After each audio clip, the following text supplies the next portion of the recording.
Hello friends, this is my first YouTube video if on Budapest Gambit. If you like it, please subscribe the channel, and for more updates press the bell icon. In the Budapest Gambit starts with the move d4, knight f6, c4, e5, d into e5. There are two main moves black has. One is knight g4 and second is knight e4. Knight g4 is a classical line and knight e4 is a Fajarowicz variation, which is I am going to cover in this video. Knight to e4, a3. Here black has four main choices like b6, knight c6, d6 and queen h4.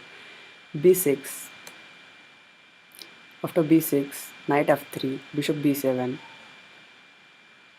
knight to b d2, a5, knight takes e4, bishop takes e4, bishop f4, natural developing stuff,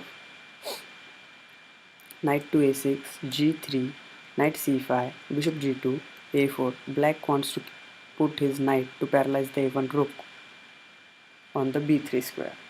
So white plays rook a to c1, bishop e7, short castle, and naturally we don't allow opponent to capture our fianchetto bishop, but in this position white allowing black to capture his fianchetto bishop by playing a knight to d4. Bishop takes g2, king takes g2, black plays a move f6. Now white retreats his knight to f3 square. Black plays a very prophylactical move with the king h8, not allowing any kind of checks.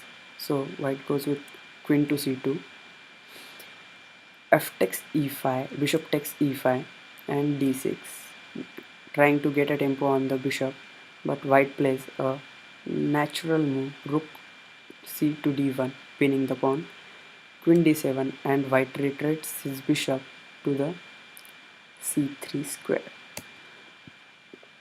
And here his development has been completed. Now here we have to search some of the good games, which is I am going to cover in the next video. Another main line in the Fajarowicz variation, which starts with the move knight c6 here in this position. So white responds with the knight f3, d6, queen to c2, d5, after d5, e3, not directly capturing the d5 pawn, bishop to g4, cd5, queen d5, bishop c4, queen a5 check, knight b to d2,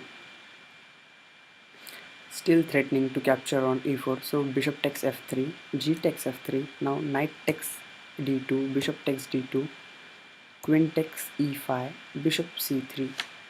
By in this position black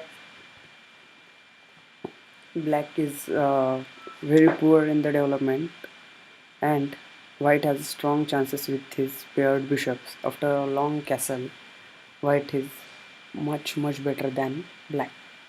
So another line starts with the queen h4, but this is not a critical line for white because he can simply play g3, queen h5, bishop g2, queen takes e5, knight f3. And now wherever queen goes, we can gain some sort of tempos on the queen to develop our minor pieces.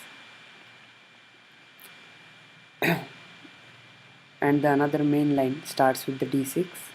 Here we can directly go with knight f3, knight bishop f5, g3, knight c6, knight h4, threatening to capture on f5 bishop.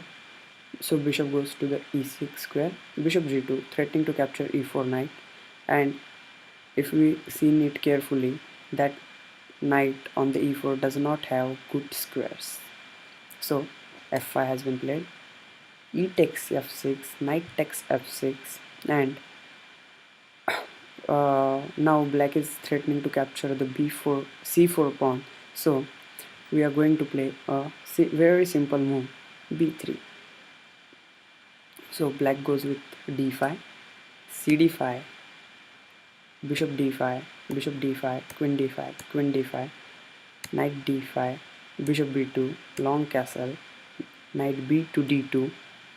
Here in this position, black has been completely gambited a pawn, but he does not have an sufficient advantage for his gambited pawn. Thanks for watching this video, guys.